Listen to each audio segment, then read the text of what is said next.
নারায়ে তাকবীর, নারায়ে তাকবীর। দিন ইসলাম, দিন ইসলাম। ফিলিস্তিন, ফিলিস্তিন। আল কুদুস, আল কুদুস। ফিলিস্তিন, ফিলিস্তিন। আল কুদুস, আল কুদুস। আমার ভাই শহীদ কেন? জাতিসংঘ জবাব চায়। আমাকে আজকের এই জনসমুদ্রকে শান্ত করার জন্য বলা হয়েছে। আমি জানি না আপনারা কি শান্ত হবেন না অশান্ত হয়ে যাবেন। প্রিয় সুধী, মার্চ করতে যে লাথি, গুতা, ঠেলা, উষ্টা সব আমরা খেয়েছি, তারপরেও আজকের এই সোহরাওয়ার্দী উদ্যানের এই গণজামায়াতে, এই জনতার মহাসমুদ্রে উপস্থিত হয়ে আমরা বুঝতে পেরেছি আজকের এই মহাসমুদ্র, জনসমুদ্র ফিলিস্তিনের প্রতি, আল আকসার প্রতি বাংলাদেশের জনগণের ভালোবাসার বহিঃপ্রকাশ। ভৌগোলিকভাবে আমরা ফিলিস্তিন থেকে অনেক দূরে হতে পারি, কিন্তু আজকের এই জনসমুদ্র প্রমাণ করে আমাদের এক একজনের হৃদয়ে, বুকের ভেতরে বাস করে এক একটা ফিলিস্তিন।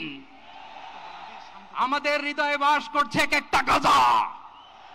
আমাদের হৃদয়ে বাস করে এক একটা আল কুদস। চিৎকার করে বলুন ঠিক কিনা।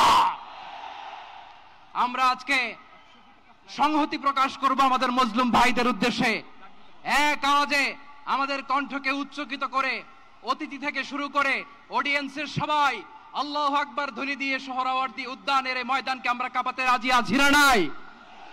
নারায়ে তাকবীর, নারায়ে তাকবীর।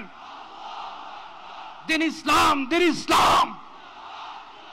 ফিলিস্তিন, ফিলিস্তিন। আল কুদুস, আল কুদুস।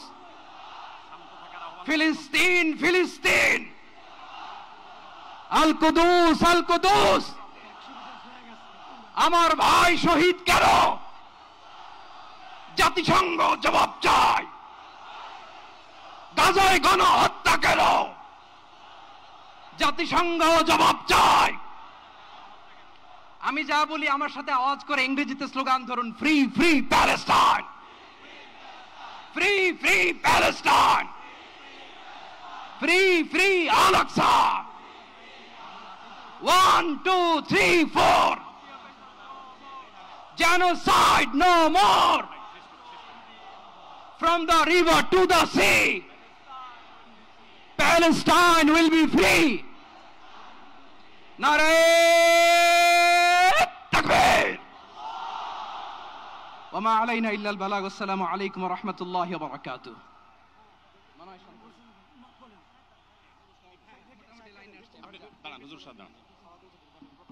সময়ত উপস্থিতি, আমরা শুধুমাত্র আপনাদেরকে শান্ত করবার জন্য কিছু স্লোগান দেওয়ার চেষ্টা করেছি। আমি এই মুহূর্তে মঞ্চে ডেকে নিচ্ছি বাংলাদেশ জাতীয়তাবাদী দলের স্থায়ী কমিটির সদস্য জনাব সালাউদ্দিন আহমদ। জনাব সালাউদ্দিন আহমদকে আমি মঞ্চে আসার জন্য বিনীতভাবে অনুরোধ করছি। এবারে আমি অনুরোধ করছি মঞ্চে আসার জন্য দৈনিক আমার দেশ সম্পাদক জনাব মাহমুদুর রহমানকে। এবার আমি অনুরোধ করছি মঞ্চে আসার জন্য বাংলাদেশ জামাত ইসলামীর সেক্রেটারি জেনারেল অধ্যাপক মিয়া গোলাম পরোয়ার। এবারে আমি মঞ্চে ডেকে নিচ্ছি ইসলামী আন্দোলন বাংলাদেশের নায়েবে আমির মুফতি ফয়জুল করিম হাফিজাহুল্লাহকে বিনীতভাবে মঞ্চে আসার জন্য হুজুরকে অনুরোধ করছি। এবার আমি মঞ্চে আসার জন্য অনুরোধ করছি বাংলাদেশ খেলাফত মজলিসের মাননীয় আমির জনাব মাওলানা মামুনুল হক হাফিজাহুল্লাহকে মঞ্চে আসার জন্য বিনীতভাবে অনুরোধ করছি। জনাব মাহমুদুল হাসান সোহাগকে মঞ্চে আসার জন্য বিনীতভাবে অনুরোধ করছি। জনাব লতিফুল ইসলাম শিবলিকে মঞ্চে আসার জন্য বিনীতভাবে অনুরোধ করছি। প্রফেসর মুখতার আহমদকে মঞ্চে আসার জন্য অনুরোধ করছি। হযরত মাওলানা মুফতি সাখাওয়াত হোসেনকে মঞ্চে আসার জন্য বিনীতভাবে অনুরোধ করছি। হেফাজত ইসলাম বাংলাদেশের মহাসচিব হযরত মাওলানা সাজিদুল ইসলাম সাহেব হাফিজাউল্লাহকে মঞ্চে আসার জন্য অনুরোধ করছি এনসিপির অন্যতম নেতা জনাব হাসনাত আব্দুল্লাহকে। মঞ্চে আসার জন্য অনুরোধ করছি জনাব নুরুল হক নূর ভাইকে, গণ অধিকার পরিষদের নুরুল হক নূর ভাইকে। এরপরে আমি বাংলাদেশ জাতীয়তাবাদী দলের অন্যতম নেতা শহীদুদ্দিন চৌধুরী অ্যানিকে মঞ্চে আসার জন্য বিনীতভাবে আহ্বান করছি।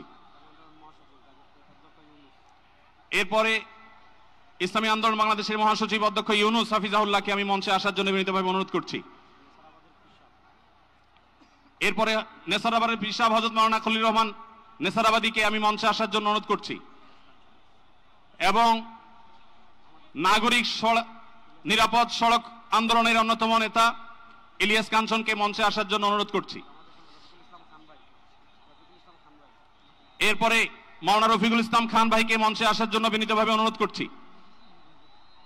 তারপরে মঞ্চে আসার জন্য আমি বিনীতভাবে অনুরোধ করছি হযরত মাওলানা হাসান জামিল হাফিজাহুল্লাহকে, হযরত মাওলানা জুনায়েদ আল হাবিব হাফিজাহুল্লাহকে, মুফতি মিজানুর রহমান সাঈদ হাফিজাহুল্লাহকে মঞ্চে আসার জন্য বিনীতভাবে আহ্বান করছি।